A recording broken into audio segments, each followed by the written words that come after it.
Good afternoon, and thank you for joining us with this ISACA webinar. My name is Robin Williams, a Regional Director at ISACA responsible for the Western Cape and Eastern Cape regions. I will be your host today, together with my colleague Kgabo Ralebepa, who is the Johannesburg Regional Director for ISACA. We have a great presentation in store for you today on two trending topics in the arena of cybersecurity and digital transformation. I'm very delighted to see that we have over 100 attendees listening from all over South Africa, and I see a lot of people are still logging in. Before we get started, I'd like to just mention a couple of housekeeping items with you. Firstly, if you can please ensure that your mics are on mute and cameras are off to eliminate any background noise during the webinar and presentations. If you have any questions, you can submit your questions at any time during the webinar by simply using the chat pane at the bottom of your screen. We have a dedicated question and answer slot at the end of each speaker's presentation where your questions will be answered. This is the last one for the year, and we should hopefully be kicking off with some educational activities at the start of the new year. So please be on the lookout for that. Please note that this webinar will earn you 2.5 CPE hours. Confirmation of your attendance and CPE certificates will be mailed to you to your registered email addresses.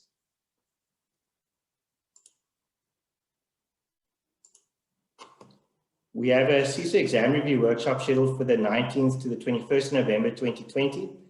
And this will be presented by Zulfikar Ali, who is a qualified CISA and a very experienced IT professional. This workshop will be online, and the registration link can be found on the screen and will be populated in the chat box shortly. Please note that the workshop fees excludes the exam and preparation material, which can be purchased through the ISACA bookstore.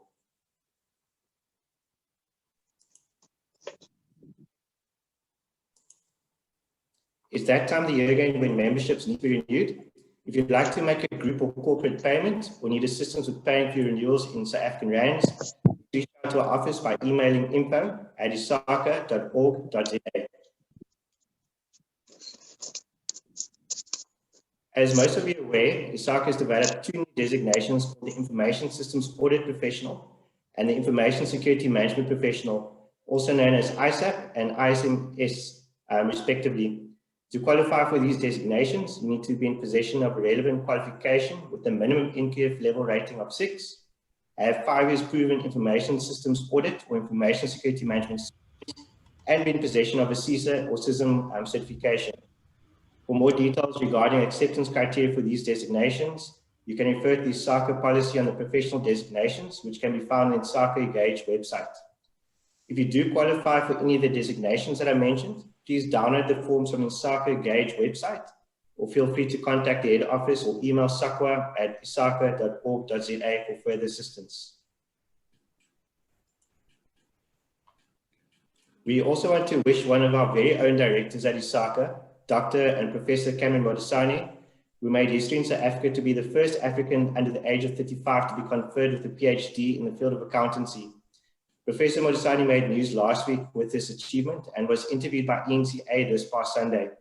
You can watch the interview by following the link on the screen and the link that will be posted in the chat. Once more, a big congratulations to Professor Modisani on your achievements. What you achieved is really great and inspirational, and we as a chapter are very proud of your academic successes and with the initiatives that you currently busy with to drive change in the profession. Very well done. If you're struggling to find good gifts for your Secret Santa event at work, look no further.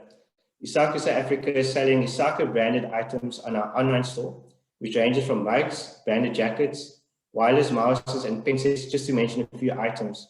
You can view the online store by following the link on your screen or the link that will be posted in the chat shortly. Now, onto the main part of our event. I'd like to introduce our next speaker, Gareth, who is the Information Security Officer of Snode Technologies, a company that has developed a software called Guardian Security, which utilizes machine learning, mathematics, and a synergy between human and artificial intelligence, which is termed intelligence amplification, to monitor, to detect, and proactively respond to all threats on every device within a network, which includes the traditional desktop computers through to bring your own device, cloud, and IoT devices. Gareth has over 15 years experience in roles that include cybersecurity, IT governance, project management in healthcare and the financial services sector. Gareth has a formal qualification in information technology, and he's also a certified ethical hacker and holds a certification in network security administration Please let's welcome Gareth. And Gareth, over to you. Thank you.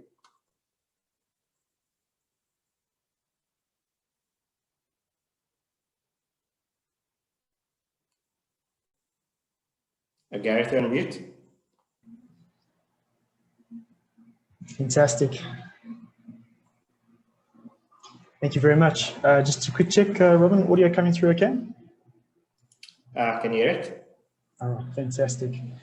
Good afternoon, and yeah, thank you to all for joining. Yeah, thank you for your time this afternoon, and after what I'm sure has been a very, very busy Monday. So I'm just going to reach to turn off this fan. One second, please.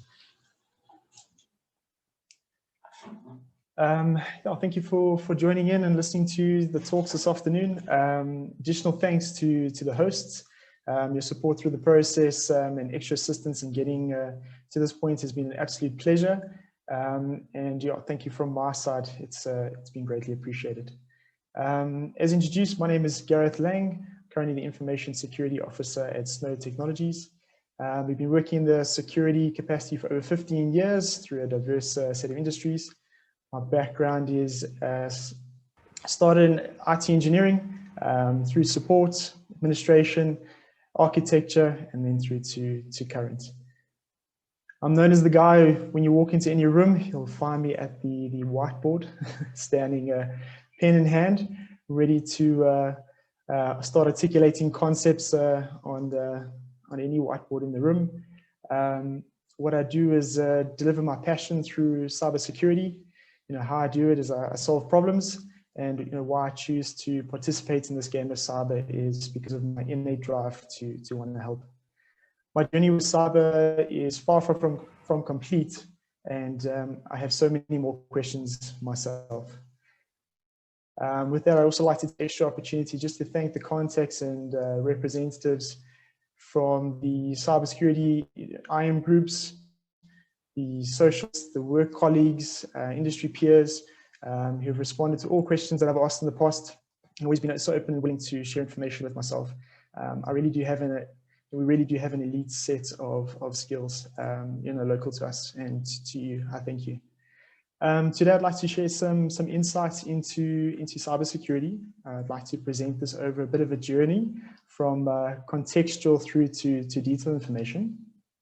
I invite you to ask any questions you know, relative to the concepts presented in this presentation, as well as share any ideas and thoughts that may be inspired or triggered as a result of this presentation. I think to kick things off, let's start by quickly recapping. Sorry, let me get this. Let's quickly do a recap in terms of understanding a business requirement. It's by no means the direct starting position when we talk about cyber, but for context and the start of this story, I'd like to position the presentation from here. Cybersecurity custodians and any representative of cyber, you know, we are consulted for, you know, a magnitude of many reasons. Examples of which, you know, can include the obligations which most organizations and you know, organizations face. These on the capacity of legislation through to regulation. I mean, examples would include your GDPR and your POPI. They could be DINCOM risks which the organization or the company faces, or it could be based on business objectives. Those are relative to you know, strategic or just short-term objectives. These are which transpire to a business requirement. We receive these business requirements, and you know, our basis for understanding these business requirements is predominantly how we taught and how we understand cyber.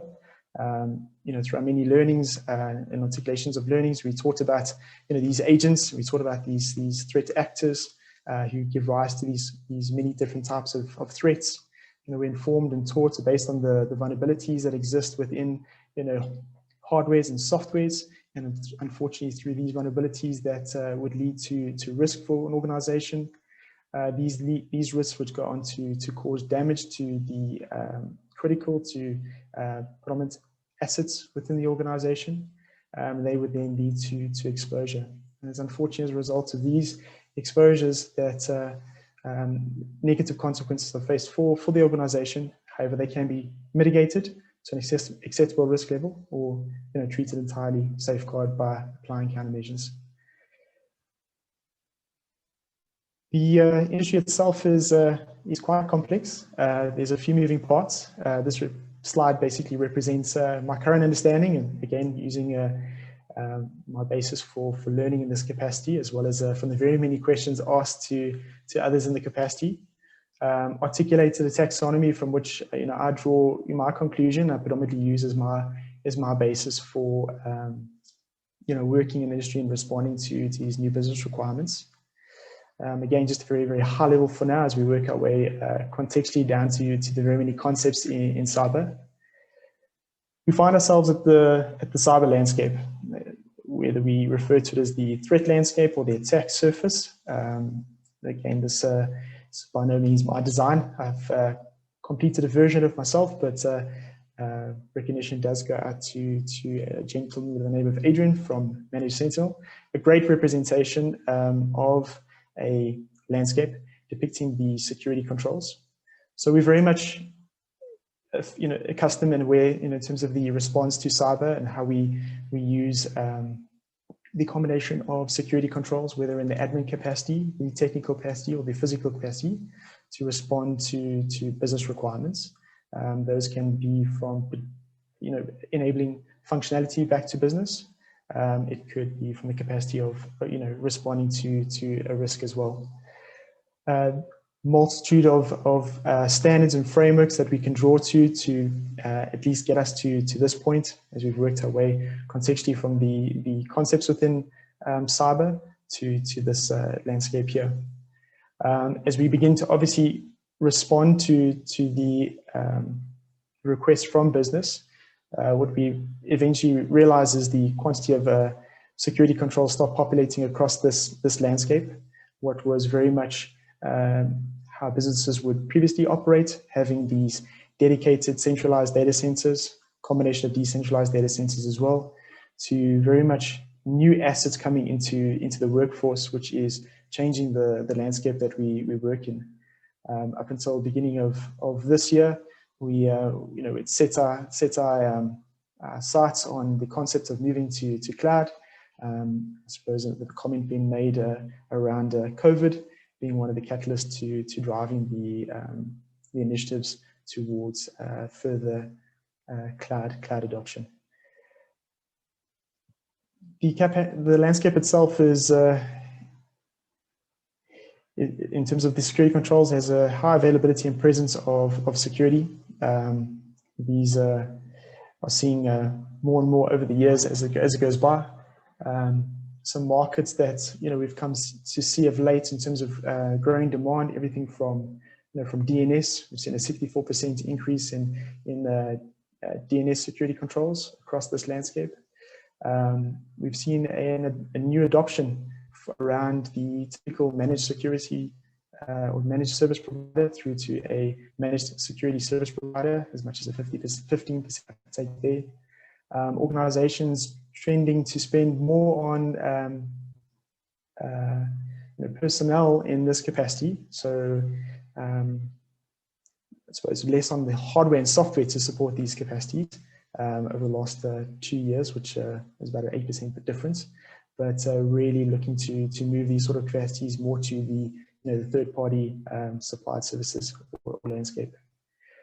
Fortunately, this landscape is seen as increased in sophisticated cyber attacks, pushing organizations to invest proactively in capabilities to identify these potential risks and identify these attackers. Cloud-based threat intelligence solutions are the preferred outcome in relation to on-premise, since it stops the unwanted traffic from entering the network and eliminating the upfront investments in comparison to on-prem equipment. Security analyst tools as well, which have the capability of detecting and analyzing threats and targeted attacks, giving that holistic view over security for organization for their digital infrastructure. On the topic of security analysts, analytics, my apologies, it's become the an increasing priority for enterprises. The increased uptake from 35% for organizations who are planning to use this capability and analytics by the end of 2020. Speaking of the end of this year, 15% of organizations with a security team of 5 or more people are going to be leveraging more from a automation perspective in cyber, which is quite a difference in comparison to the current 1% who are using this sort of security operations orchestrations capabilities at the present moment. Speaking of the journey towards more of an outsourced model, so conceptually we had, so cybersecurity was responding to business objectives from an administration perspective, and these technical security controls need to be in place to almost enforce these admin controls. There's been the shift, as mentioned, towards the almost ownership and return investments for these investments versus the engaged model with partners and vendors who participate in these sort of offerings. As mentioned, about 15% expected growth for the managed security service provider industry, as businesses and organizations are hesitant to spend the money in their own capacities. Spoiled with options in terms of the adoptions for these different kinds of technologies. We have the classic model where any organization has the ability to own the product as well as manage it themselves, versus the ownership of the product as well as having the skills and expertise outsourced to the actual MSSP provider, versus a bit of a hybrid model in the mix of that as well, allowing the MSSP to continue to own the product, lease it for a period of time, and have the co-managed experience between the partner and the organization, to the very cloud-based approach, which is the hosted opposite end of the spectrum, where MSSP owns it and MSSP manages it as well. So if we look back at the actual security landscape, we really do have this abundance of technology and capability available, tech in the capacities of these preventative control, these detective controls, but yet we still seem to be experiencing a bit of a problem. So even though while we still spoiled for choice, customers are facing key challenges that when trying to address cybersecurity concerns within an organization. If we had a look at some of these concerns that are currently being faced, we've heard this one many times before on the subject of the skills shortage. At the time of when cybersecurity risks are proliferating at a faster rate than any time in history, organizations around the globe are struggling to find talented professionals who can help defend against these risks. According to the latest results, it would take about 145% increase in the number of professionals to fill the current estimated 4 million cybersecurity professional roles. If we look at the actual architecture that makes up the infrastructure for today, again, we have this wealth of options available in terms of where businesses can run their applications from. We can use proprietary-based infrastructure, we can use private data centers, we can use co-location facilities, and even the public cloud. Applications can be deployed on native hardware, or virtualization can be used to improve consolidation and manageability. Public clouds are growing in popularity. While making use of these diverse resources, this begins to pose some real management problems and some challenges. We talk about concepts like the threat landscape, and we talk about concepts like the attack surface. But really the question is, how does cybersecurity and the custodians within cybersecurity extend their current security practices and the management outcomes at the same rate at which the landscape increases and the adoption for these new landscapes. In terms of the reactive approach, cybersecurity is complex. I mean, as we looked at the moving parts based on that taxonomy early on in the presentation, there's a number of moving parts, each of which are either dependent on one another or conditionally following off one another. Cyber attacks are increasing in sophistication and abilities. Long gone are those days when one cyber attack activity was considered an event alone. Now we use models such as the cyber kill chain and others to kind of articulate the detail and complexity around attacks. And these attacks and activities are conducted either passively, conducted actively, and they could constitute just for that as an incident, with consequences and penalties, risk dependent on the organization and regulation dependent as well, but very much from the expectation of the customer on those organizations, those companies that actually withhold their data.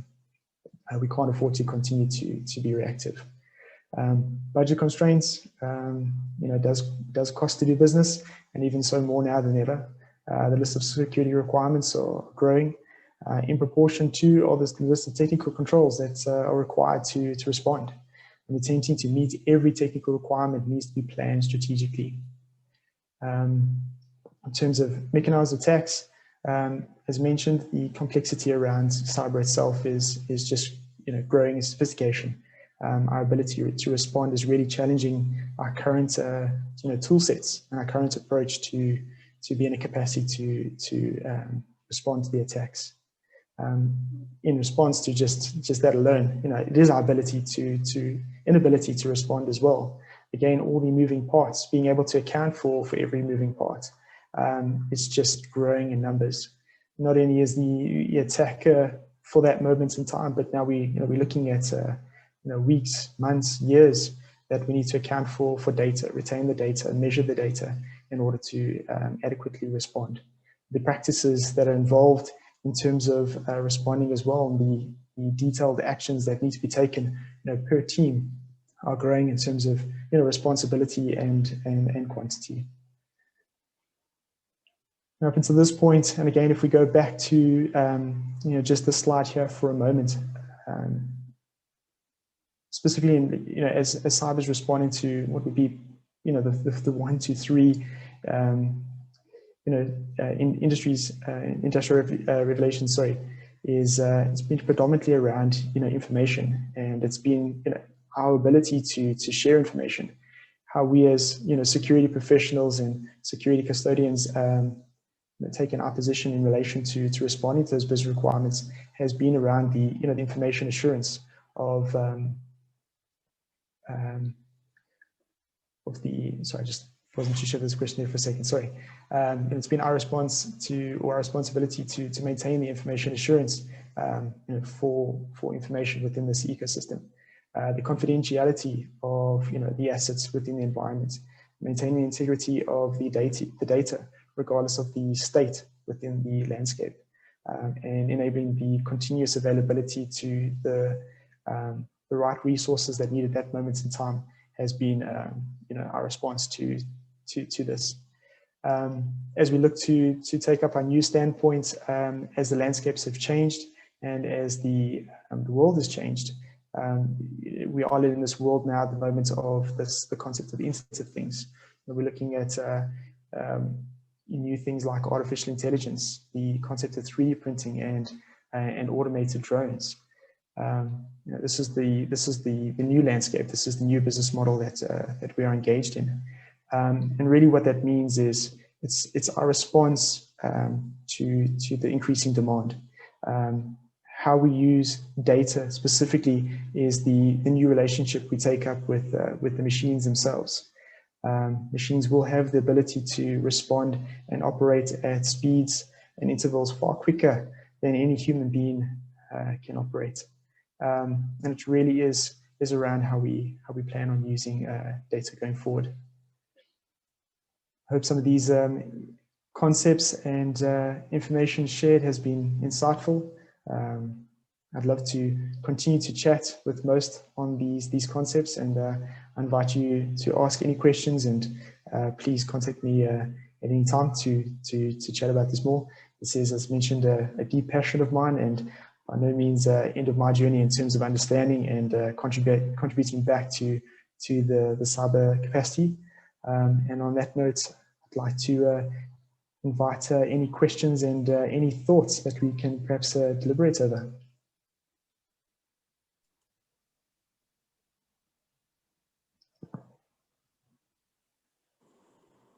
Hi everyone, please remember that you can submit all your questions to the chat feature. We'll read it from there.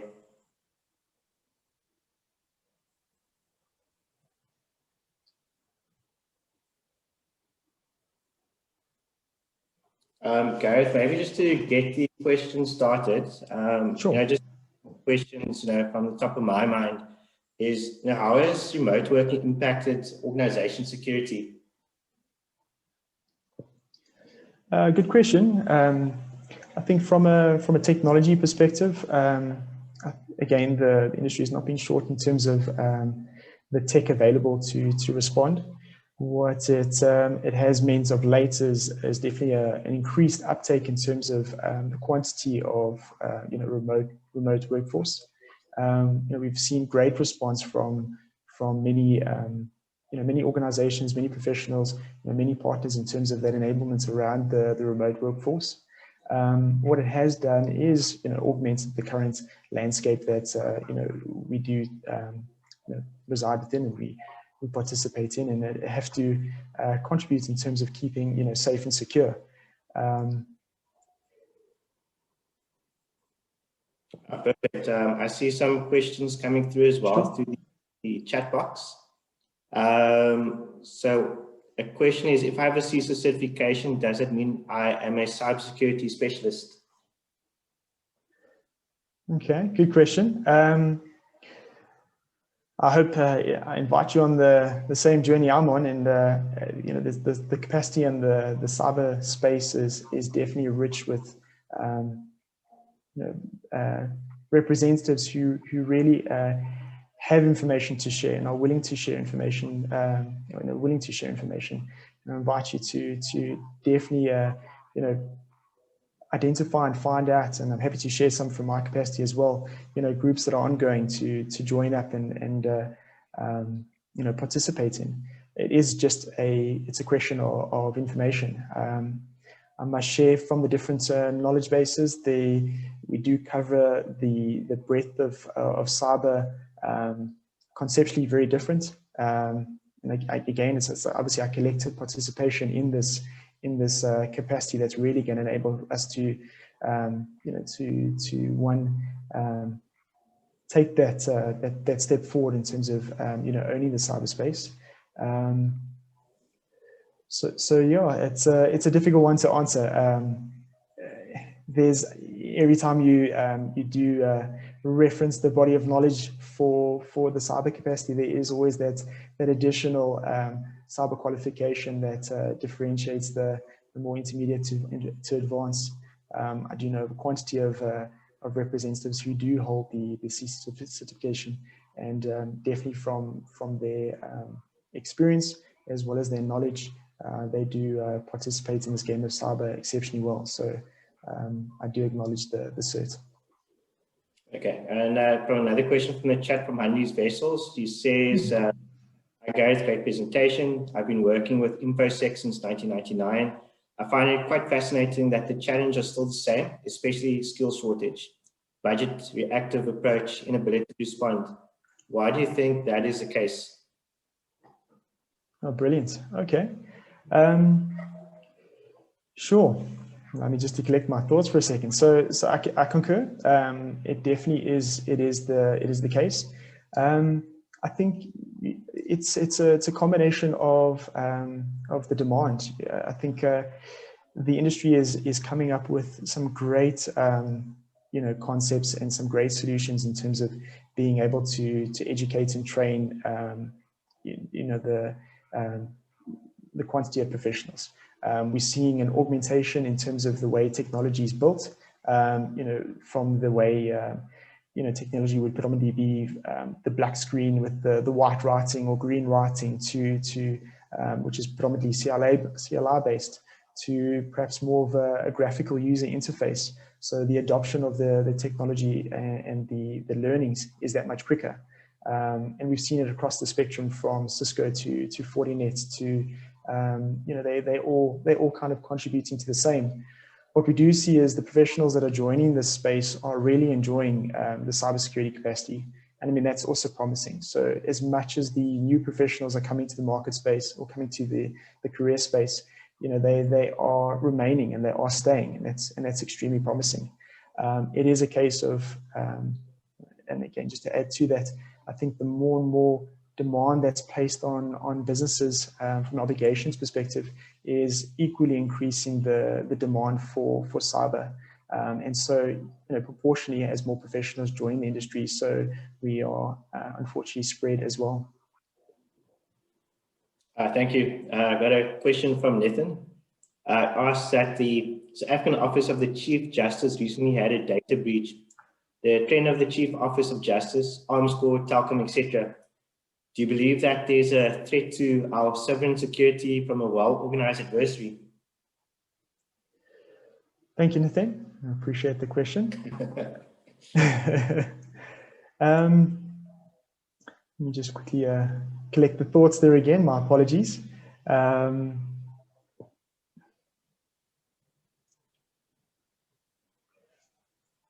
Sure. I think in this case, I'm personally myself, and I suppose I don't take any information lightly. Definitely act upon it, and I definitely would question it myself. I think there is an adversary behind every bit of communications. I think the practice of today is definitely this zero trust model, and myself personally, I have a zero trust model. I don't trust anything or anyone. So yeah, I think it all needs to be looked at. It all needs to be questioned. It all needs to be taken up. And I think our responsibility, and again, custodians in this capacity, we need to play our role in really understanding and articulating that status and the outcome.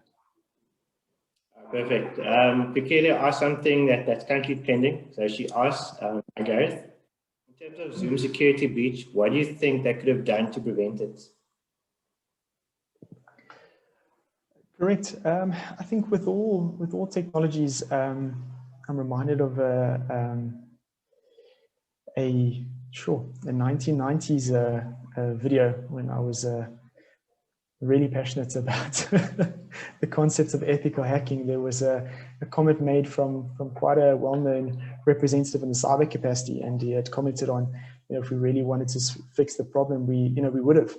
And it is a case of that, as technology is built, there is that balance between functionality and security. The more functionality that we do enable, unfortunately, the more opportunity there is to craft, footholds and leverage sort of weaknesses.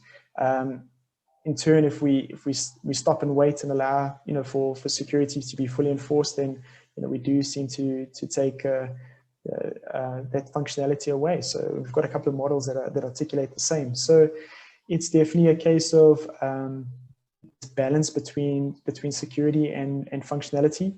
And it's a collective effort between those that craft the functionality to those that need to keep it secure. Communication in this capacity is key, and we do need to be helping one another and working towards a secure outcome rather than independently in our own siloed capacities. Perfect. Puti says, thanks for the presentation.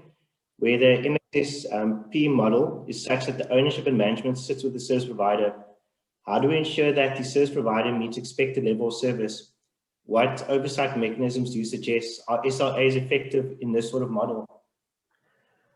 Correct. I mean, the classic example of this is just purely Dinkum Cloud. There is a great reference model. It is a free resource off the Hackerstorm website that, from a security operations perspective, depicts the MSSP model, specifically from the shared relationship model between ourselves as consumers versus the provider, and invite all those to please make your way and have a look at that. it definitely does articulate the operating model exceptionally well. So yes, there's a couple of standards and frameworks that we use in this capacity, at least to account for the roles and responsibilities. Unfortunately, the initial perception, and not on this forum, but those in the customer capacity, is definitely by subscribing to a cloud partner that in doing so, I'm immediately secure, I'm immediately compliant, and I'm immediately safe. But there is this shared responsibilities. There's effort and work required in the customer and consumer's capacity, as well as that ongoing repeatable work from the provider capacity. You know, how we choose to measure the effectiveness in terms of between consumer and provider. Again, there are a few frameworks that allow us to do so. Happy to respond and share a list of those frameworks as well. They do tie into SLAs. Unfortunately, the SLAs are a little bit lightweight in terms of being positioned around the cyber requirements, but it's definitely progressing, and the landscape is definitely changing.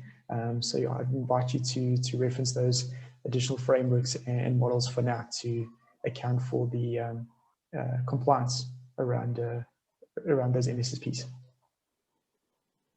Michael Daniels asked, to what extent has cloud fueled the magnitude of cyber attacks? And secondly, the complexity of attacks, given the advanced services available to cloud users? Correct. It's this one is an interesting one. So definitely, while cloud has obviously an increase in terms of security posture natively, we are still seeing in terms of a higher increase in terms of cyber breaches. But we do need to look specifically at what is the root cause behind those breaches. They are very different in comparison to the root cause for breaches that are as a result, or at least across the landscape, such as on-prem colocation or private data centers. I think it was about a 444% increase in terms of cloud breaches, but they all contributed, equated to misconfiguration. So the root cause is very different. Again, going back to that shared responsibilities matrix, and again from us as consumers versus partners, we are abstracting more and more away from the actual detail, which I think we're so accustomed and used to, in terms of previous workings, that we lose a little bit of sight in terms of what footholds exist for these attackers. So yeah, I think with every change in the landscape, so there's a change for what it is we need to protect and how we need to protect it. Invite you also just to we need to collectively look at how we respond to that. I think the complexity of attacks, look, we have a greater footprint on the from a cloud perspective.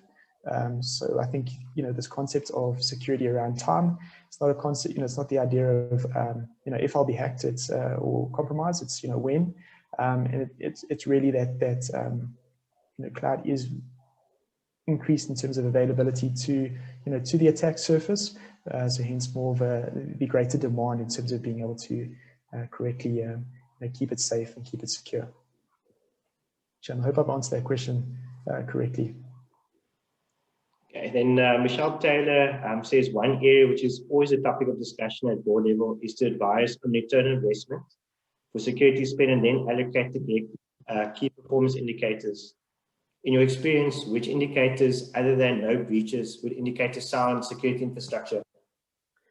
Correct. This is a great question.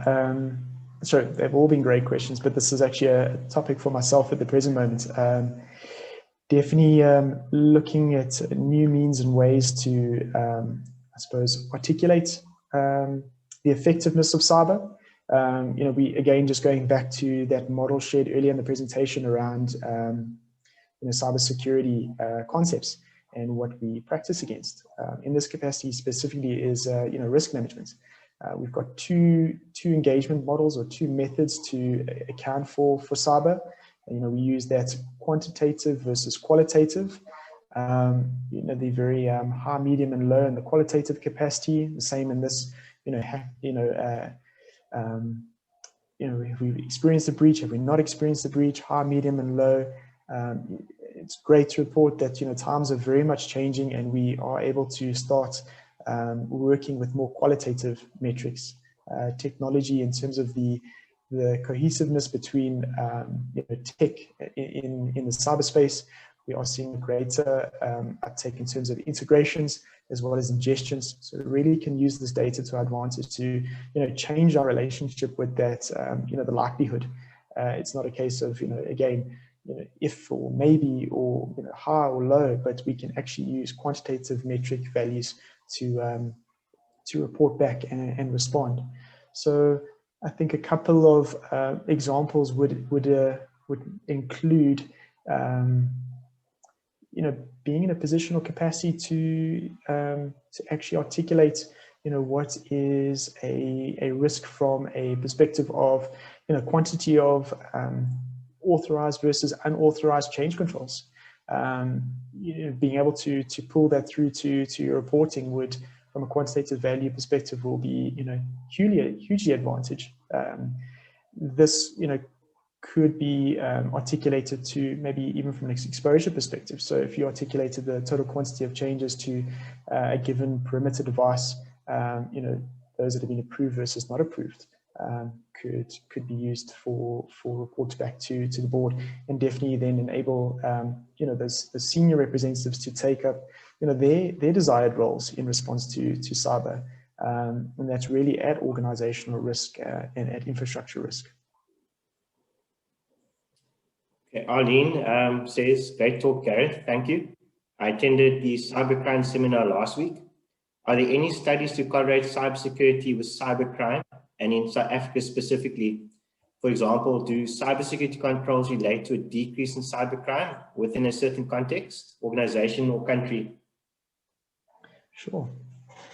Love the topic. That's actually that's very interesting. I haven't quite thought of it from that perspective. Sure. So do cybersecurity controls relate to a decrease? Again, I think just going back to that concept of time. Again, it's not a question of if but when, and our participation in this game of cyber is really it's equal, I suppose, to either syndicates or groups.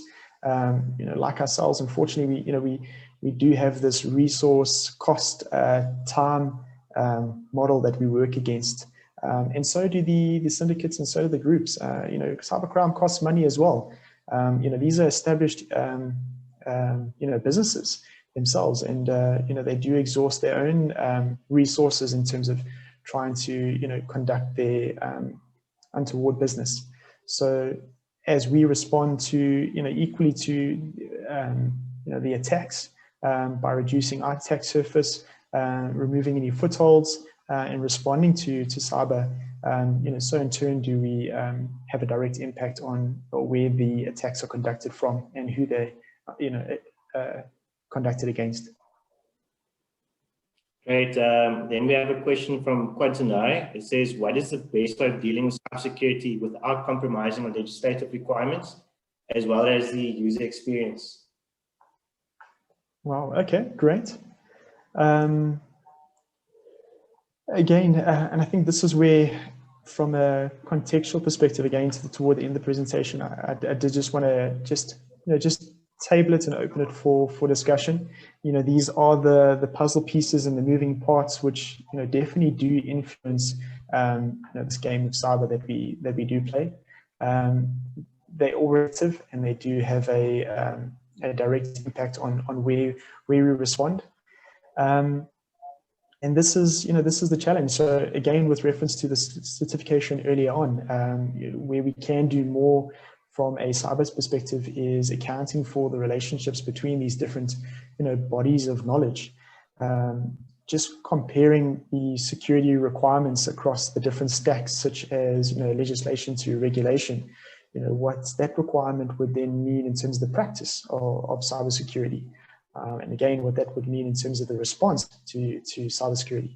These are all proportional, and again, also to the earlier question around how do we respond to, or how do we motivate the response for cyber. Security is based on that concept of the cost-benefit analysis. It definitely needs to be a better price and a better spend in terms of cyber, than what it is for the risk itself. This example is the same. If we are in a capacity to understand what that legislative requirement is, and be in a capacity to directly respond with the right security control relative to both the risk, exposure, and the requirement, then we're doing this correct, and we're doing this well.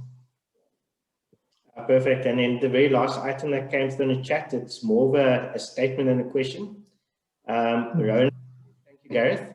Well done. Cyber is definitely a journey and not a destination. Maybe just pinning it to this particular statement, do you have any closing remarks that you'd like to make? Correct. I think just definitely piggybacking off that last comment. I think there's definitely a lot more questions that we need to be asking. Again, from an augmentation and a pivot perspective, we have been practicing cyber from a particular perspective. The experience, both in ourselves as well as for our customers, is just, from a resource perspective, we have a quantity of people, I always say fighting the good fight, but the attackers always seem to just respond in their numbers. We work with business for a particular set of budget, and it just seems to never be enough. And from a timing perspective, we never seem to have the total amount of hours in the day to really respond to the demand in cyber.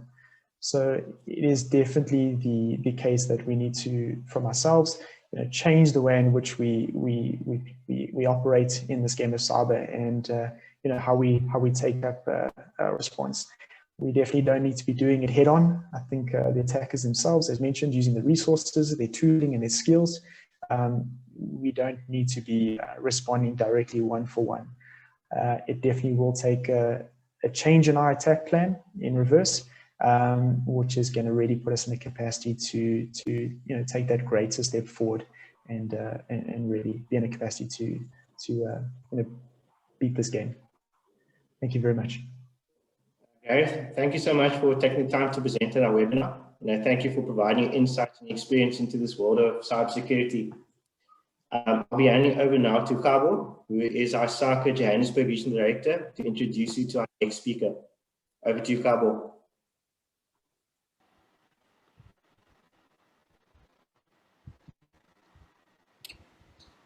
Thanks, Robin. Our next speaker is Isaac Tarume. Isaac is a Senior Manager of Data and Analytics at SKX Protiviti, which is a consulting firm that offers consulting solutions in internal audit, risk and compliance, technology, business processes, data, analytics, and finance. As a Senior Manager of Data and Analytics, Isaac is currently leading a groundbreaking internal audit digital transformation program to automate the lion's share of all audit data analytic procedures for various business processes at the country's top logistics company. With over 12 years of software development and deployment, advanced analytics, including bespoke solutions such as asset standardization and pension fund assurance, Isaac has repeatedly brought value to organizations by driving digital transformation and harnessing emerging technology. In his most recent achievement, he successfully brought stability into the country's leading employment benefit funds by successfully overseeing and project assuring complex shift and lift migrations with unmatched diligence, within budget, and on time. Isaac believes the success comes from his ability to communicate effectively, solve problems creatively, congregate teams, and lead with grace and humility. Isaac, I shall give over to you. Thank you.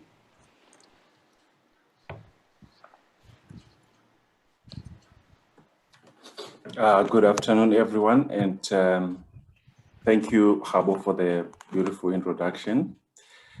This afternoon, I'm just going to take you through a journey of what I have experienced in terms of the digital transformation journey with the organizations I've been involved with.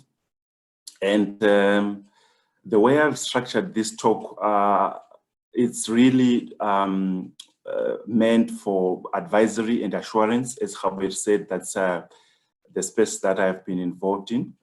But you'll find that most of the elements and the principles that we can share here are applicable to most organizations when we talk of digital transformation. So we're going to talk of the next generation audit, what is required for the digital transformation, some of the facets and the elements that are there. Then I also share with you some of the data science agile principles and elements which we have used and which we have seen working when we are deploying some of these solutions. Then I'll just give you some insights on the current CCM solutions that we have deployed. And also, if we have time, we'll just look at some of the process mining application, how it works, and we'll see how, if we can get some insights from a live demonstration. You realize also that as part of this presentation, there's a polling which is happening right now. I think it will close in like 5 minutes, where you should be responding. Just put your responses and we'll make sure that your vote count and no swing state is going to surprise you. So we promise with Henry, who is assisting me with this, that we'll make sure that all the votes are counted and we'll then present the results. Now, just to bring in context on what I want to discuss with you this afternoon, digital transformation is a buzzword which has been there for a while and everyone understands it to mean different things. But in my research, when I was doing this presentation, the one appealing one was the digital transformation is another way of saying business strategy inspired or shaped and then enabled by technology. So that's basically what I'm going to be talking to you about. And in terms of exactly what we are referring to here is we want to, as a department or as a company, to remain competitive. You need to be using, to consider how technology is influencing your customers, fueling product innovation and offering new channels and disruptive models. Basically, there are two questions that you want to ask yourself as a function. That is, are you adjusting enough to innovate and embrace the underlying technology? And should executive management really care about you as a function, as an advisory function, or as an assurance function? So there are three essential objectives that I just need to share with you. So the first one is an assurance provider, that you want to try and improve assurance by increasing the focus on key risks. The second one, you want to make your internal audit function more efficient.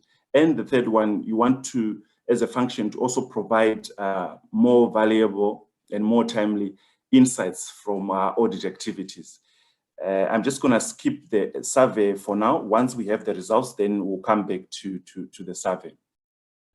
And before then I continue, I just wanted to share with you that in terms of the research I was doing for this, I've cited as many sources as I can, and most of the other information I got here is obviously electronic version, which is not in a printable format.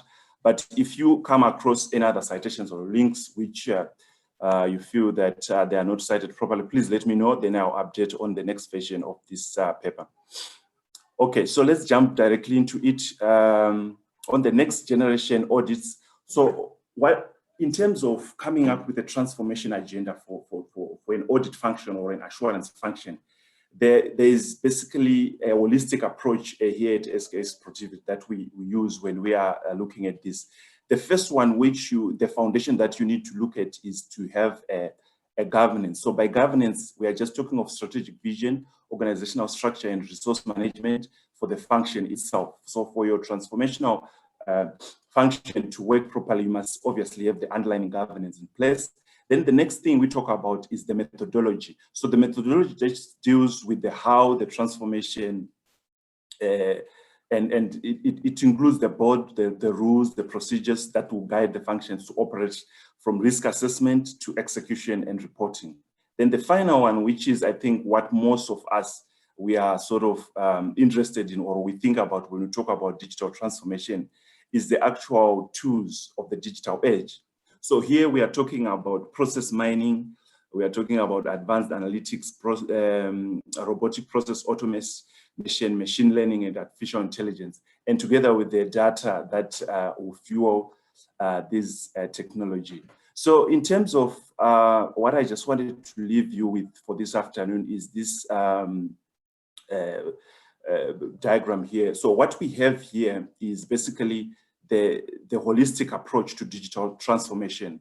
How we approach it, we look at governance, we look at methodology, and then we look at the enabling methodology. So I'm just going to quickly run through each one of these, and hopefully we'll get some insights on them. So under governance, the first thing that you need to have is obviously you need to make sure that the business, you've got the pipeline of talent which will support the function.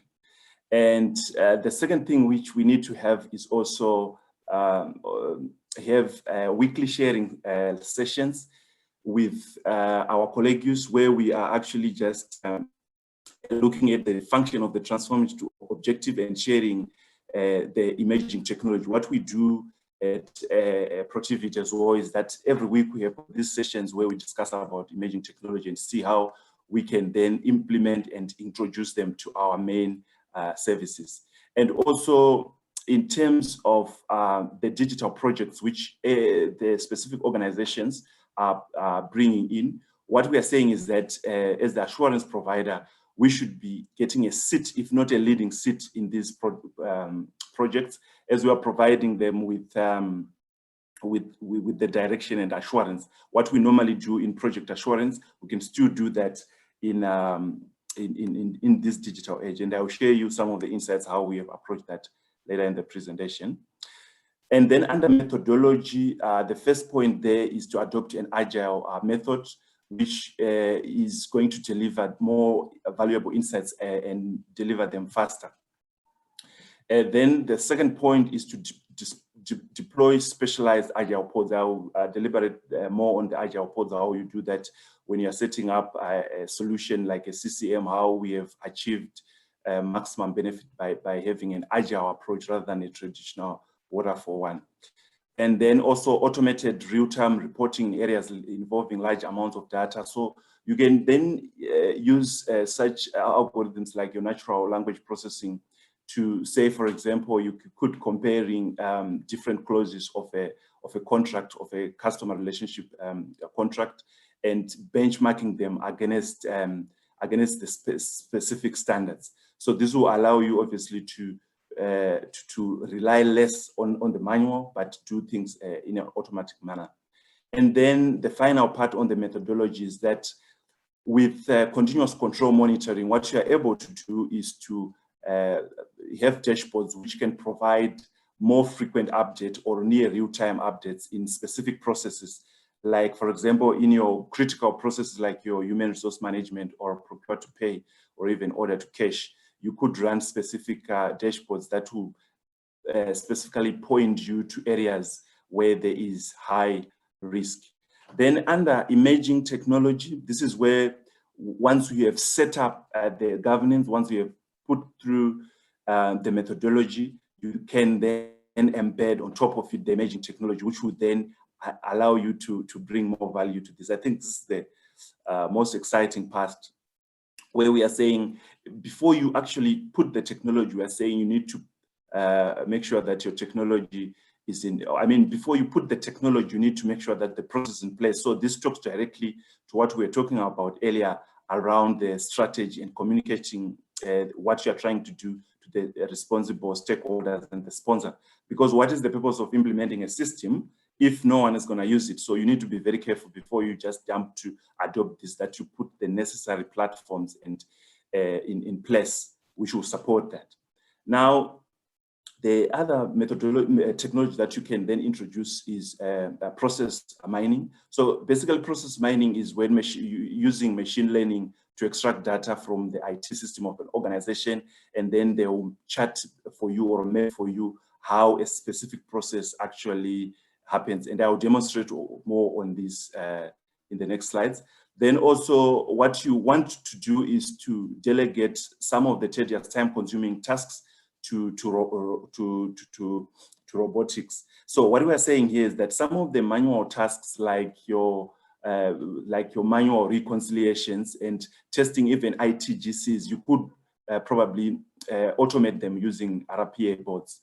And also we could also leverage automation and data science technology to incorporate data analytics in delivering proactive assurance. So on this one, basically what we are saying is that once you have developed the platform and once you have got the CCM running, what you can then do is you can be able to, let's say if you have got an organization which has got 100 locations across the country or across the globe, how do you determine which one to focus on? So what you do then is to use analytics to pinpoint the hotspots or the areas of high risk. Things like you could quickly run comparisons or benchmarking between two locations and see which location is performing worse than the other. You could run anomaly testing on starting with small things like your travel allowances and going on to delinquents payments and things like in inventory. Maybe you can run slowly moving stock and things like that. But this will then allow you to sort of provide proactive assurance, but it's effective and efficient because you're providing 100% samples and you are focusing on the high risk areas. And also with RPA and robotic process automation, what we are saying is that you can then also identify opportunity of re-engineering and reconfiguring non-standardized processes, which once they are standardized, it will be easy for you to then introduce robotics-enabled testing. And I will also show you how process mining assists you with that part. Then the other part for artificial intelligence and machine learning is that we have a lot of tools now, like your Spark, like your R, which and Python, which already have modules and algorithms which we can use to do some complex testing that we couldn't do before. Like you could probably run a clustering algorithm on your data to just identify anomalies or try to identify trends of fraud in your data. And this will obviously allow you to provide more value. But what we should also be careful, what I found personally is that in this journey, we should just be careful that we do not reinvent the wheel. By that, what I mean is that already you find that most organizations, they already have a data warehouse or business intelligence who understand the company's data or the organization's data. In cases where you would have things like your issues of data quality, you don't want to apply predictive modeling on a compromised data because obviously your results will be biased. So if you work with these guys, they might have already procedures to cleanse the data and remove some of the quality compromised data, so that your model, when you then deploy it, it's only talking to the data which is going to help you to provide insight. So here, what I'm just saying is simply that we must make sure that we work with the process owners and the IT guys who are already in the organization. So I'm not too sure at this point if I can be able to see the results for the. Okay, so thank you, Henry. So Okay, so the question here was, is your function or department or organization currently undertaking any transformational activities? So we have yes, 64%, and then no, it's about 29%, and then about 10 is, or 8 is actually unsure. So these results, maybe not very much, but you can see that it's close to the 2020 survey, the Protiviti survey, which we did across the globe, when we were just asking the CAEs and the different functions how much the transformation are doing. In 2019, you can see the difference on the 2019 one to the 2020. The 2020 one is also showing 60% there, and 30% and 10%. Then on the second one, which is a bit more, what we're asking here is to just try and find out which one of the following currently describes your current maturity level in the digital transformation agenda. Also, few are saying that, well, maybe 25% are saying that there's no formal agenda, and some are saying that the agenda is there, but ideas are being encouraged and explored. And only 15% is saying that there has been challenges to generate ideas and pursue the proposed solutions. But what's interesting for me is the fourth one, which talks to the performance appraisals. What we have also noticed is that in trying to drive this transformational agenda, I think as auditors, we are quick to say, even if we find we have a finding, we're quick to say if there's a KPI which needs to be monitored, we must just push it into the management's KPI, so that will force them to sort of act on it. And yeah, there's 28% of that,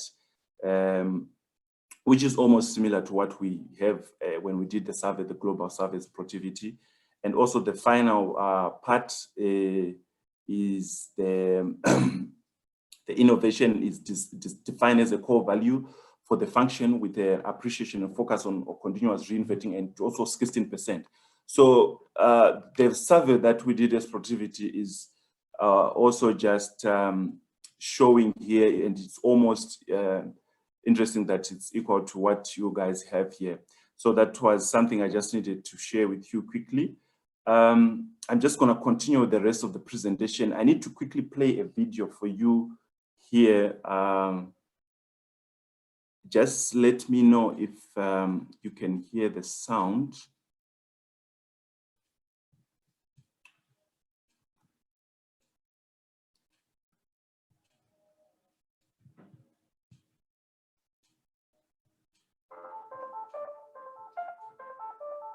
In every large company, many processes are running at any point in time.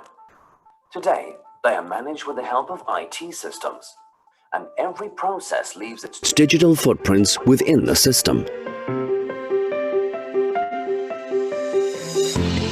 Vast quantities of data accumulate. Big data. Celonis analyzes this data in real time. What can we learn from the data? Corporate processes are complex, and it is very difficult to obtain transparency. Errors are overlooked. This leads to inefficiencies in purchasing.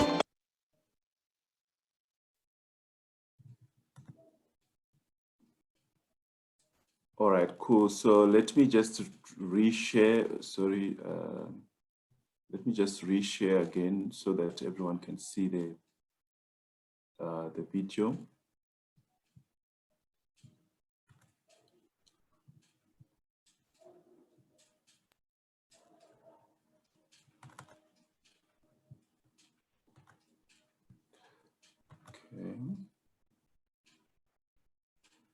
Okay, so I've just reshared again, and if it doesn't work, then we'll just continue. Loops in logistics. Bottlenecks in production. Company. In every large company, many processes are running at any point in time. Today, they are managed with the help of IT systems, and every process leaves its digital footprints within the system. Vast quantities of data accumulate. big data. Celonis analyzes this data in real time. What can we learn from the data? Corporate processes are complex and it is very difficult to obtain transparency. Errors are overlooked. This leads to inefficiencies in purchasing, loops in logistics, bottlenecks in production, and financial fraud. Time is wasted. Process costs skyrocket. Quality suffers. And ultimately, your customers will be unhappy. But Celonis process mining technology gathers all process trails together in real time and visualizes them. So I just want to pause here and just explain to you the process mining video that you're just watching here. So what we have here is the simple purchase procure to pay process, which starts with your create a purchase requisition, then you have a purchase order, then you have approved purchase order, then you send the purchase order to the supplier, they deliver the goods, we record the goods received, and then we post the invoice into the ERP system, and then the invoice is booked and cleared. So this is the typical process that if you go to a process owner, they will tell you that this is the procure to pay process. But what they won't tell you is that these deviations around change of master data, for example, they also might not even tell you about the cancellation of approvals. They might not tell you about the correct price where they have to change this. I will show you later how this is very important because it does affect the throughput of the system. So what process mining is able to do is to then highlight all these other deviations to the process that can then allow you to see exactly what is happening in the process. In the blink, process, bottlenecks and other process obstacles can be recognized at a glance. Understand the most frequent process flows and learn where your process performance suffers. Get a completely new perspective and stay one step ahead of. So I'm just going to pause here for the purpose of time and just quickly continue with the rest of the presentation. I'm just going to skip this. The next part I just need to share with you quickly is the data agile principles. So here what we are saying is that when you are then deploying the advanced analytics solutions, what are some of the principal elements that you need to do? So in this particular case, I've got 3 elements that I just wanted to share with you. So there's something called small batch thinking that you need to adopt, user-centric design, and also moving from functional teams to product teams. So what do we mean by that? So what we are saying is that for transformation, you don't need to come up with this gigantic, agenda of maybe 100 KPIs that we need to deploy to transform. You can start with one small problem that you identify, pain point that you identify. Then we create a hypothesis for that problem. And then we can create the code to test that hypothesis. And then we verify whether that hypothesis is true or not. How do we do that? We just ask the users. We involve the users to just verify that whether this is true or not. For example, if you run a clustering algorithm and you identify that there are issues of fraud, for example, once you have identified those anomalies, you can just quickly verify that with the process owners because they know the data. They will tell you whether it's fraud or not. And if it's invalidated, we can leave it, or it's validated, then we can move to to operationalize it or to production, and then you move to the next KPI. In that way, you get a lot of consensus because the business can see clearly that there's value that is being added. The next item is a user-centric design. So what we mean by this is that instead of focusing on the final finished product, what we should just have is to allow a design which ensures that the product is solving a real problem. There are instances where as developers or as software implementers, we just come up with these user requirements, which we think we know ahead and we don't validate them with the process owners to ensure that it's actually solving a specific problem. So this will help you, because then you don't waste time actually looking at something or developing a solution or a feature that is not going to be used by anyone. The final one is on the product teams. So what we are saying here, most organizations obviously are grouped in silos, where you have developers sitting on the other side, you have project managers sitting on the other side, and then you have QA staff sitting on the other side. What we are saying here is that we need to have a project team or a product team that is basically made up of all the people that you need to deliver that project.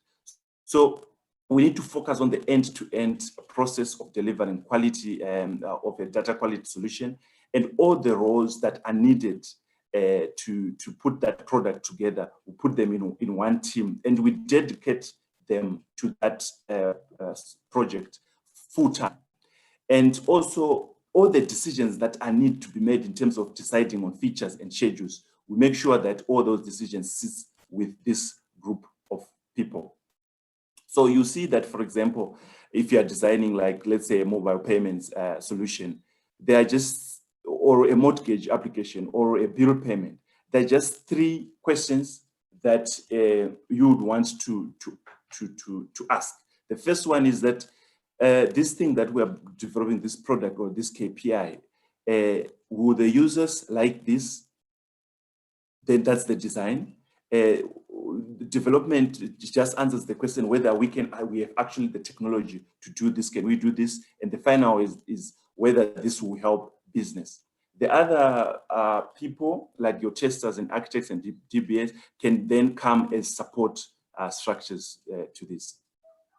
Then this then elevates us to a DevOps culture. So what we are saying here is that obviously what you are trying to achieve here in a lean agile development methodology is that you want to run your sprints from your planning to design the code, to build the code, and then you release the code and deploy it and put it in an operational environment. Basically, instead of waiting for maybe 8 weeks, which will be the full development lifecycle, to test something and deploy it in environment, you can do it in small batches, like what you have said, and we can then, the ones which we don't want, we can then discard them. This will obviously make our deployment much more easier. So what we are saying here is that we instead of having a product or a solution, deploying it, all of it in one go, we just put incremental batches in small iterations where we do sprints weekly, and then we deploy the solution, and it will eventually become the final product that we are looking at. Now, I just want to quickly share with you on the CCM. Let me just check my time here so that we can have enough time for the questions. On the CCM applications that we have developed. So in a traditional waterfall CCM application, what we normally have, for example, when you are developing your CCM application, is that you'd have your scoping and planning, and then information analysis and data acquisition and validation. Then you have design and execute the scripts, and then you develop your dashboard. Then you do maybe user acceptance testing, training, and documentation and deployment. So you can see that this takes a total of, I think, 99 days there, which might be 2 or 3 months. And in a very sort of waterfall kind of a model. What we are saying here is that how we have approached this in our applications, in our solutions, is that we apply an agile development or agile approach to this. In the case that we look at, say, we were in one instance where we had 8 KPIs which we wanted to deploy. We start with 2 and run them through the iterations, and then deploy the 2 and valid test it. And then this means that we actually have a solution that is running a dashboard that the user can work with in a space of 2 weeks, instead of waiting for the rest of 8 weeks for you to then show the user some results. So what this will do is basically give you more sort of sponsors confidence because they can see some of the results, and also the functionality, the feedback who make you sort of leave some of the functionality that is not necessary and concentrate on what the user is required. Remember when we're talking about the user-centric design. And then the last part really I wanted to share with you is the process mining application. So on this one, the first thing I just want to do is to just quickly run through the differences of robotic process automation and process mining and how the two can work together. So as I was saying before on the video, is that most enterprises wouldn't know where their processes are more manual or automated. And for you to then run a robotic process automation, you need to know where those things are happening. Process mining can then assist you by identifying the manual parts and then also quantifying it. The reason for quantification, what we have also gathered is that when you put a proposal to want to automate something, you need to support that automation or that project with a quantification of how much the business is going to benefit or how much the business is losing due to manual activities. Process mining will allow you to quantify those and put those in your business case. That will help you to swing the decision in your favor. Then we go through the actual process of extracting the data, the application data and the logs from the database, and then process mining will paint a picture for you where the pain points are and then quantifying them. So basically what we are saying here is that process mining is the prognosis and RPA will provide the medicine. So you identify the manual process and then process mining will then automate those. So I'm just gonna quickly share my screen here for the live application. Just let me know if you can see my screen.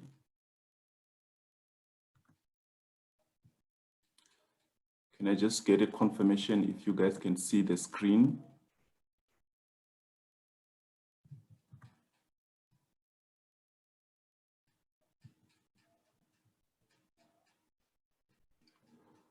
Okay, so it seems like you can see the screen. So basically what I have here is a process mining solution. It's a cloud solution, and this is just a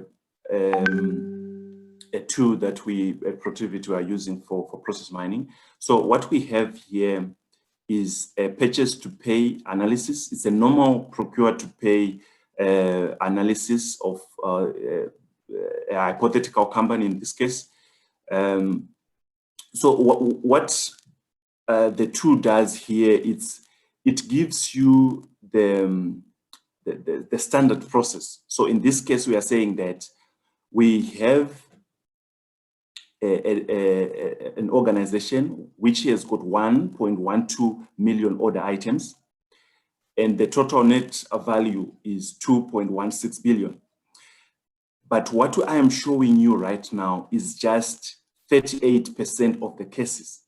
So we are saying that in terms of the 1.12 million purchase order items that we have here, only 38% of them go through the process of creating a purchase requisition, which is what you normally do in procurement, and then it gets approved, then you create a purchase order. Then from a purchase order, you send the purchase order to the supplier, then they deliver the goods. And once they've delivered the goods, you then process their invoice, and then you submit it into your system, and then it gets captured, posted, and cleared. And that is the end process. So you can see in this case, we have 420 items which are going through that process. And so the question is, what is happening to the other 1.12, to the other purchase order items? So what you then do here, if I increase here and share, so on the right here, I just have the variations or the variants. So these are the line items which would have gone through the process, but they would have been varied to the process that a process owner would typically have told you. So in this case, we have got certain elements which starts with purchase order creation, so they skip the purchase requisition. So in this case, we have got 149, which are doing that. And you can see that the percentage of the cases, the overall cases have jumped now to 51 to include that other variation. If we increase, add another variation here, you can also see that there are certain purchase orders which are going for the change of price. Now, the change of price is an additional work which is not supposed to happen and which affect the throughput of the overall solution. I'll show you how that will affect it and how we can then quantify this. So you find that as we increase here the variations, you have different variations which will be added here. So the next one here on variant number 4, you can see that in this case, the start of the process, we start by recording an invoice receipt. So this is your typical retro spend where they create invoices before they create a purchase order. So they create an invoice and then they go back to create a purchase order, and it follows through the process and then it gets paid, which becomes a violation in specific policies of procurement. So as you increase the variance here, you would see that you get all the different variations which are happening in your system, which which you can then see, visualize. So this is basically your process map that you will get. And if you increase to include everything, it becomes a very increased map with all the other variations. If I can just increase the zoom here, you can see now that this is the total of all the purchase orders that we have, where the 1.12 million number is there. And so basically what we are saying here is the process mining, it goes and mines your data and tells you what are the different variations that are happening in your system. Let me just show you the other view, which then talks about the automation and the reworks and the benchmarks. So what I'm showing you here is then what you can also do with process mining is to say to show for your process how much of those purchase orders were automated. That is, there was no human intervention in it, it's automated. So in this case, we can see that it's 48% of the overall process. What you can also do, you can select a specific vendor, in this case, say Barcelona. You can then also show for that specific one, what was the automation rate. So this then allows you to quantify in terms of automation, how much your system is automated. And then the other part is reworks. So reworks is the unnecessary things that we do in this system. So for example, I shared with you the change of price, for example. When you create a purchase orders and then there was a specific price there, and then after it has been created, you go ahead and change the price. So that will obviously affect the rate at which you are processing your overall your overall POs. And in this case, the real work rate, you can see in certain instances, it's very high for this particular vendor. And you might then want to deep dive into this and see what's happening. When we were saying providing assurance and providing effective assurance and highlighting the hotspots, you can then use this to process map to highlight the hotspot. Let me quickly talk to you about the benchmarking. So on benchmarking, what we're saying is that you can have two locations that you want to compare. In this case, you can compare the throughput in days, and you can also compare the automation. So for this Kanban code, which is IDS AG new GL, we have got 432 purchase order items, and the automation rate is 35%. And in here, the throughput time is 33 days. So what you might want to do then is find out why this specific location has got higher automation and throughput than others. And in terms of selecting your audit locations, probably what you want to then do is to highlight or select where the throughput is very high as compared to others. So so this basically then pushes the transformative agenda into it then shows you the value that some of the tools, so emerging tools, can then give you in terms of the transformative agenda.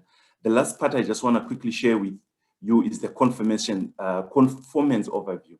So in here, what basically we are saying is that we can indicate which ideas or which processes are undesirable, like your cats, for instance, how you normally do your cats. So we can flag, say, for example, change of price as an undesirable activity. And what it then does, we can then calculate that change of price. How much is it affecting the throughput time? That is the time it takes for us from purchase requisition to when we clear the order. You can see here, it's then taking 9 days longer to do that specific step. So you can then quantify that this change of prices that we are doing is actually affecting the productivity of the whole process in procurement, and then we can sort of try and address that.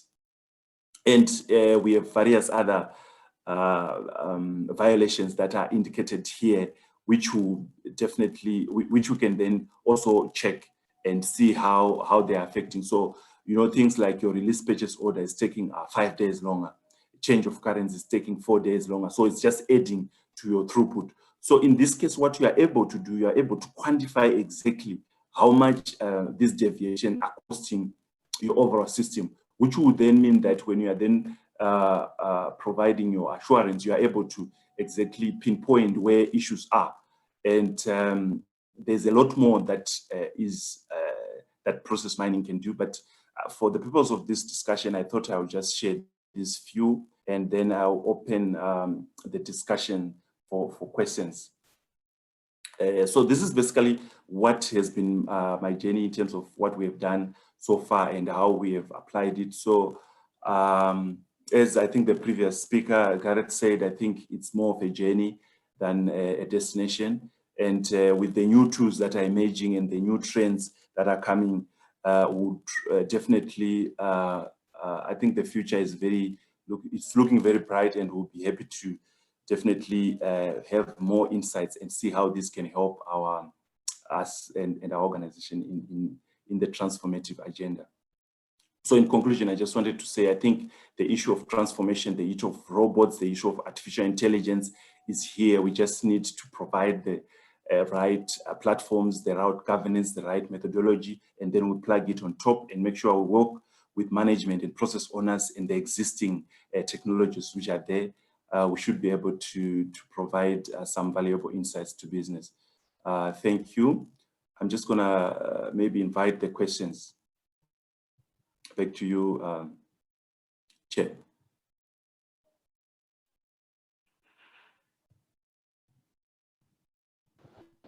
Okay, thanks very much, Isaac.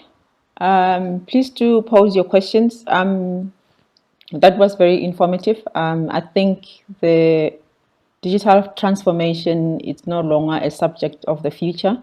We are living in it, and I think most of the organizations have experienced it with COVID presenting itself rudely upon us. So most organizations have really had to come to the party and accelerate their digital transformation. And I think as assurance providers, and as consultants, we also need to make sure that we equip ourselves with the right skills and tools to be able to help our organizations and our clients to be able to traverse this journey of digital transformation, because it is still very confusing to most of, at least some of most of my clients that I've spoken to. There's still a lot of confusion and people trying to think that they can catch up. That certainly isn't the case. And as assurance providers as well, we can't be preaching digital transformation when we don't equip ourselves with the right skills and technologies to be able to demonstrate that we can also do the same. Isaac, just one question that is often asked is, can you perform process mining? Can you apply process mining to any process?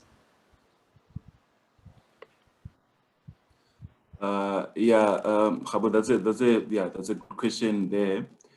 And theoretically, the answer is yes, you can.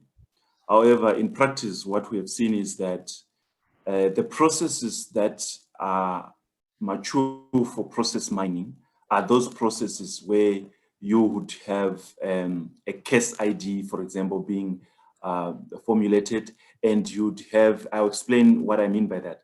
And you also have logs which are being tracked for that specific case.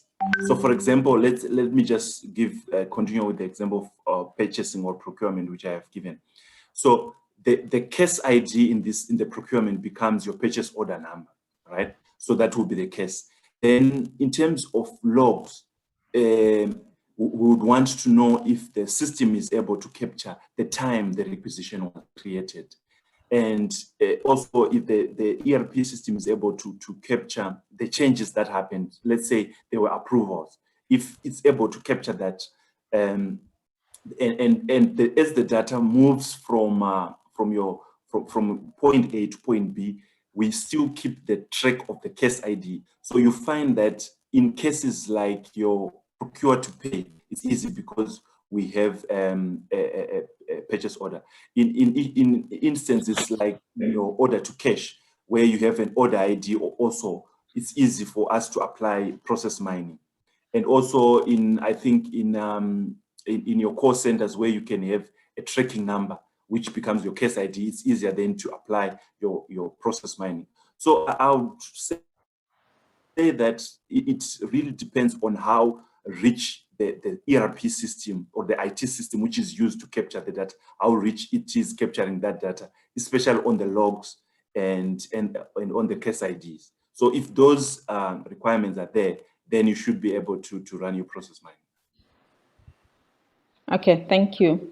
Do we have any other questions for Isaac?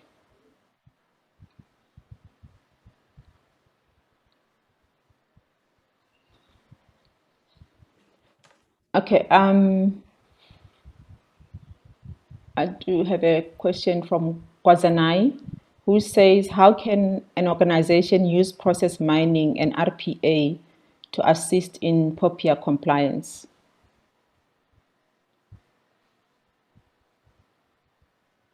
Did you hear that, Isaac? Yes, that's an interesting. I think Kwazanai got me off guard on that one. So Yeah. I would definitely want to think more about it, and I will provide you an answer. I mean, a more appropriate answer in due course, Kwazanai. However, the approach to process mining and RPA is the same as how we have normally been doing things. So once we have identified our process and once we have identified the data sets and we identify where the manual issues are, we can then apply a robotic process automation to basically answer some of those things. But because then I'm happy to take your question and provide you feedback. Okay, thank you. And Eileen writes, process mining is a very interesting topic. Thank you, Isaac. Are you aware of any use cases or example where process mining is applied in an internal audit environment to audit processes? Maybe it's a way to make auditing more streamlined or efficient, and also digital, agile, etc. Any use cases in an audit context? That's the question. That's a good one. Yeah, thank you for that question. So basically what we are saying here is that, so you can actually use process mining embedded in your audits. How you apply it, I'll just keep referring to the procurement example, but you can apply it even in order to cash processes, in IT processes, and even in your assets. The same way you would have applied your data analytics or your CATs, for example. So let's say you have got auditors who you want to go and audit a procure to pay process. With process mining, what you are able to do before you even send the auditors to that to that location or to that organization to do the audit, you can already have a process layout of what is actually happening in that process. Like I was showing you in the process overview, where you can already know that, okay, this is how many deviations are there, how many purchase orders are going through this specific route, and you can then start benchmarking them. Also, what you can then do in terms of your bringing efficiency is that in the case that you have a lot of locations that you want to audit, for example, you can then use process mining analytics to sort of drill down to the exact pain points that you want to look at. For example, if you find that there's a location which has got high non-conformance, by using your conformance checker, you can see that, and if it has a high percentage of violations, you can obviously then probably prioritize those areas. So yes, indeed, what we are actually saying is that as auditing going forward, you can then use these emerging technologies to provide much more efficient auditing and also add more value, which is precise, and also be able to quantify the issues on a 100% basis, not on a sample basis. Okay. I'm not sure if that answer your question, Ali. There's also digital, agile, etc. Any use cases in an audit context? I'm not sure if you covered that, Isaac. Okay, so on the agile or applying digital and agile or in an audit context, I think we touched this, that on the, if you remember the slide where we were talking about the governance, the methodology, and the tools. So what we're saying under methodology is that you can apply an agile approach to your audit in the case that you don't need to wait to the end of the audit for you to actually engage your process owners in terms of the issues that will be arising. But how you can use digital tools is that you already have you already run data analytics that will allow you to sort of have insights and chatbot and presentation software that will allow you to quantify and graph your issues in a manner that is agile, other than waiting to the end of the audit where you can then present your results. So the issue around agility is really a small batch thinking, which we're talking about, that you can sort of run weekly update sessions, or Scrum, we can call them Scrum sessions. So think about it that every, maybe Tuesday or every Thursday, what we do in the project that I'm currently running is that every Tuesday and every Thursday, we run weekly, what we call Scrum sessions, where we share the current insights that we are getting from the results, even with the users, and they can correct us earlier, but then rather than to wait. But how we apply the digitization now, the tools, is that we mine the data, and we already have some of the insights earlier on than to wait for the overall execution to happen. So when you're actually doing planning, you can start to run some of these insights, and they will help you in terms of understanding what is actually happening on the ground. Okay, thanks, Isaac. I suppose that also allows you to offer your businesses or your clients some form of continuous auditing, because instead of waiting for you as an auditor to come through, you can actually set up your controls in such a way that they are flagged to your client, and it's a more proactive way of auditing than coming after the fact when things probably might be bad. I mean, if I think of the procurement, for instance, if you are able to catch things early and be able to flag them through process mining, and then you are able to say to your clients that there is something happening here now, fix it, go investigate and fix it, other than waiting to come in at the end of the year and tell them that something happened in February. So I think, yeah, it's something that as assurance providers, we need to think about, to be more proactive in how we provide assurance rather than being reactive. And I think then there will be a better use case for us as auditors, because often we are not very welcome. But if you are to indicate that you are adding value, then it will change the landscape completely for auditors. So Isaac or Gareth, anyone can take this. Can either speaker explain the difference between data analytics and matrix?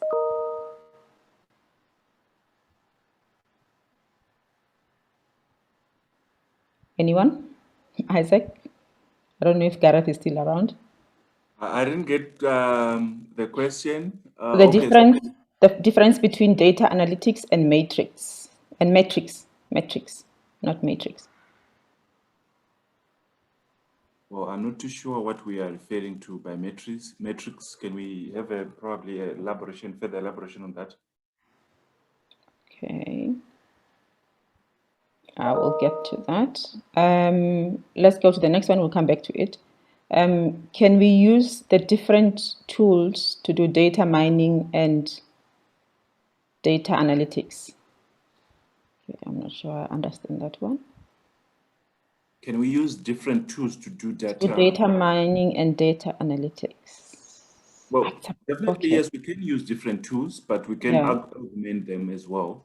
I'm not too sure what Vincent is getting to, but what I can just share you as an insight is that, for example, we use a CL for data analytics, and then you use your process mining tools like your Selenium in this case for process mining, and then for robotic process you can use Prism or UiPath. It's also, you can apply different tools depending on obviously on other various factors, but you can even use the same tools in terms of process mining to also run analytics in there if you have the talents or the skills who are able to configure for you the source data and the analysis and write the scripts at the back of the engine or the cloud to run that. So you can.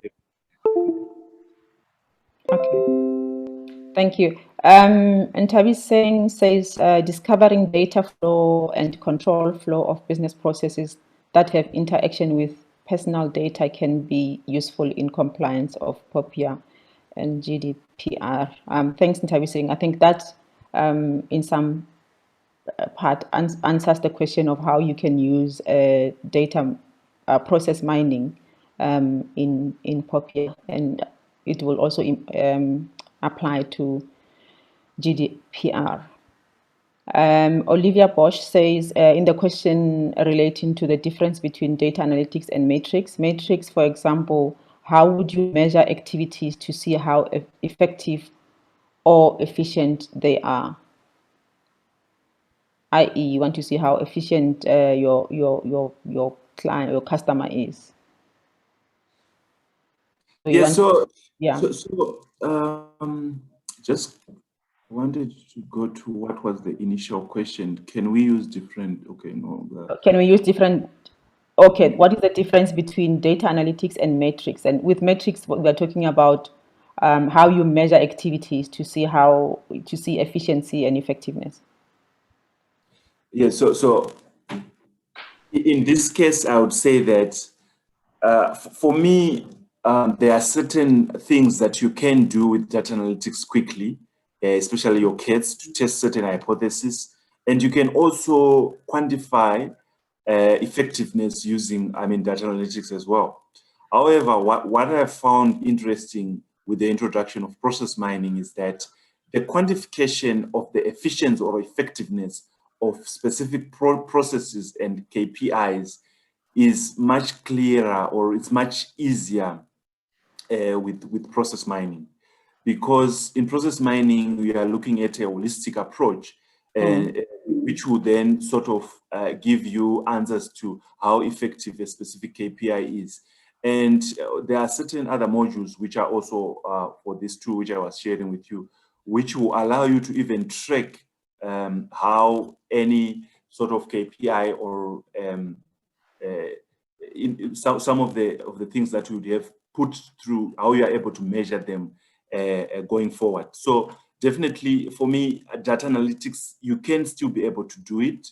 However, just as I was saying, it's a skill issue, I think, where you then need to have a person who is very good at scripting and all that.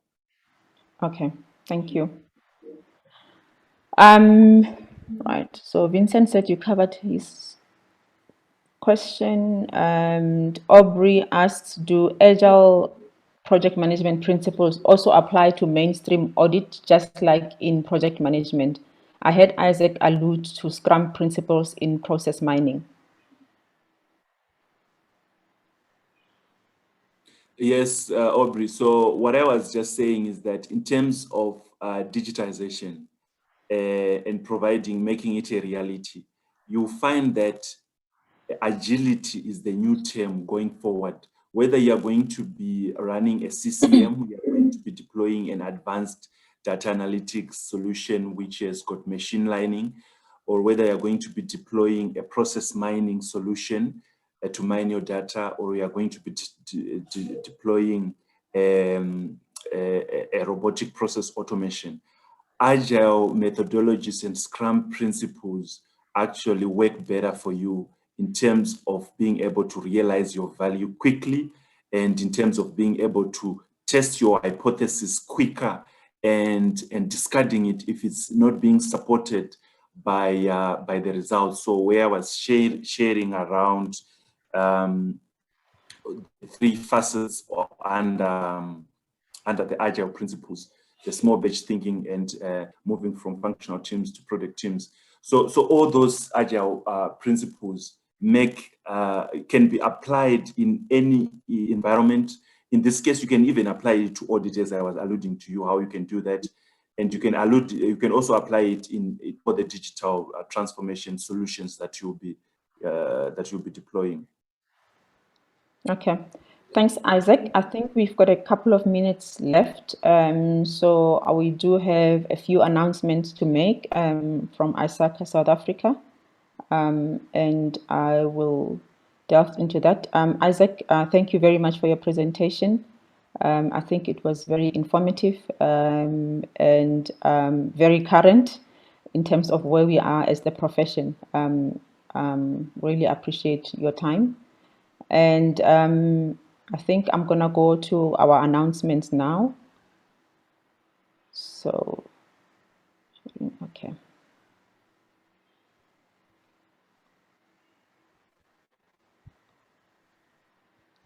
Andre, if you can allow me to please share or put on the slides, please.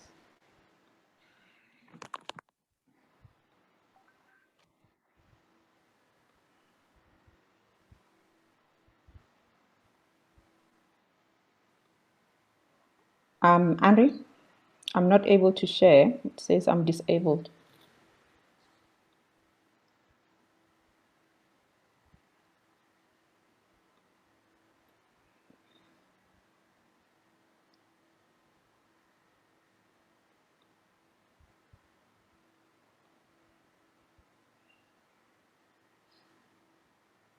Okay, I am going to do that.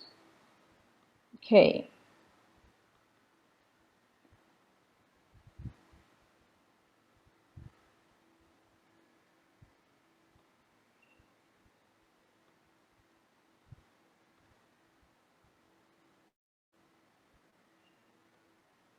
Okay, can you see my screen now?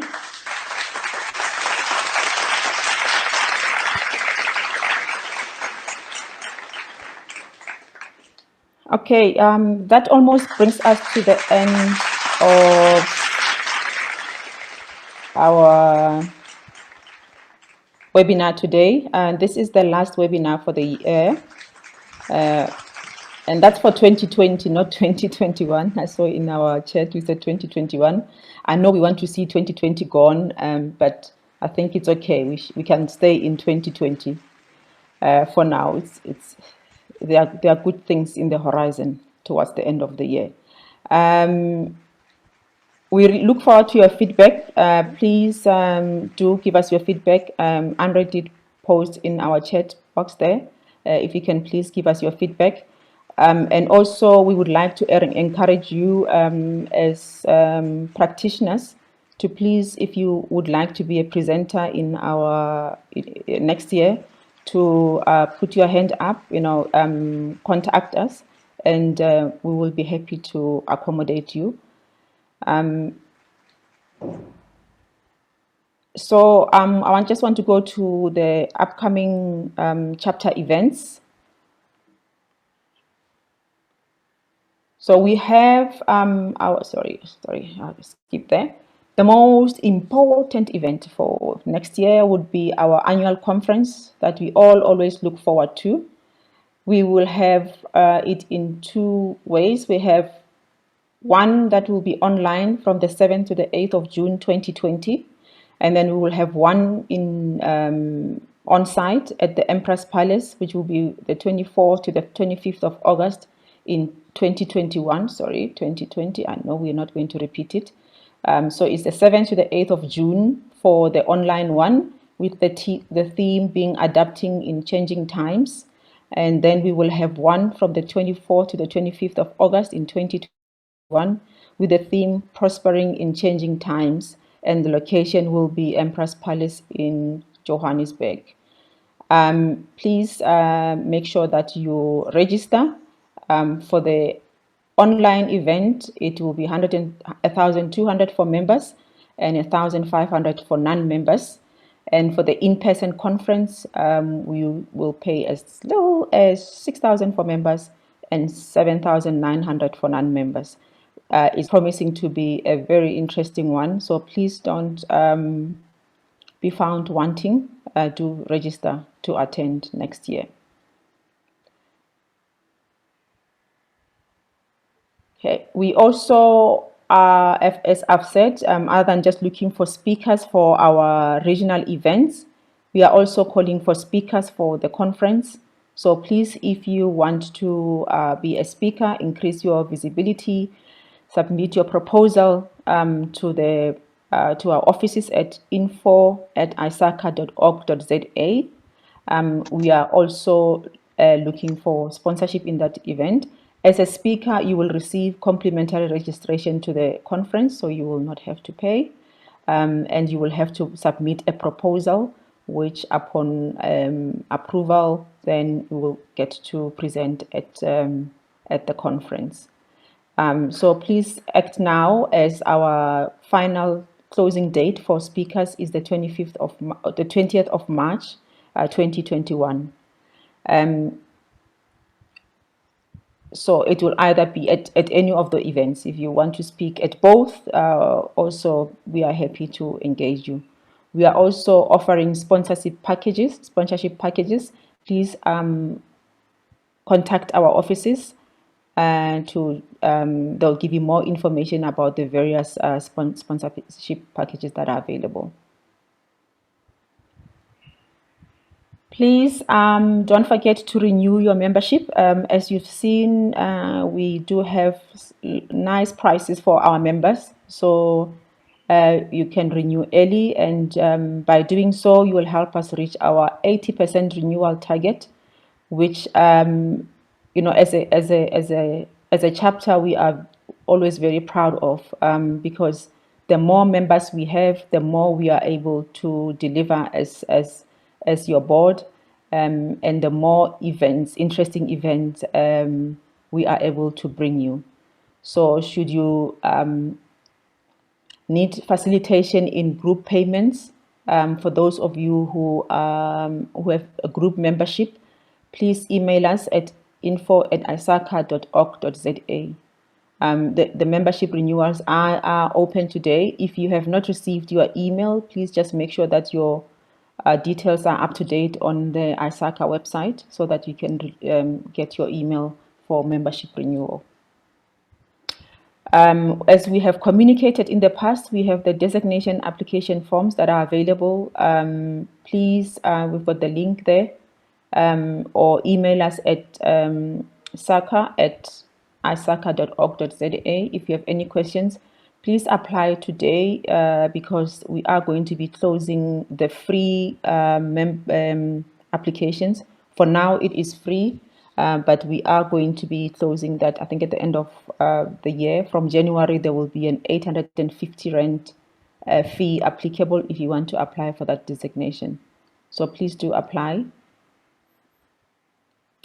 And yes, Christmas is upon us. Should you wish to buy your family some gifts, so you can share with them your beautiful membership of ISACA and your profession. So when they ask you what is it that you do, You can easily tell them what you do, and you can show them all the beautiful paraphernalia that we have for you: marks, wireless mouse, pen sets, mouse pads, USB. So when they see you studying hard for any of the certifications, they can understand why you are doing that and with whom you are doing. So please do go to our online gift shop, which is isaka.org.za/shop, and you will find all the goodies there, or you can just use the QR code on the slide. Okay, so that's it, everyone. I would like to thank each and every one of you for joining us. I think we've had a very challenging year, but we've also had very good things. I mean, this song is all over the world, and I guess people recognize South Africa with this song, and if they don't, they should. So I wish you all the best for the rest of the year.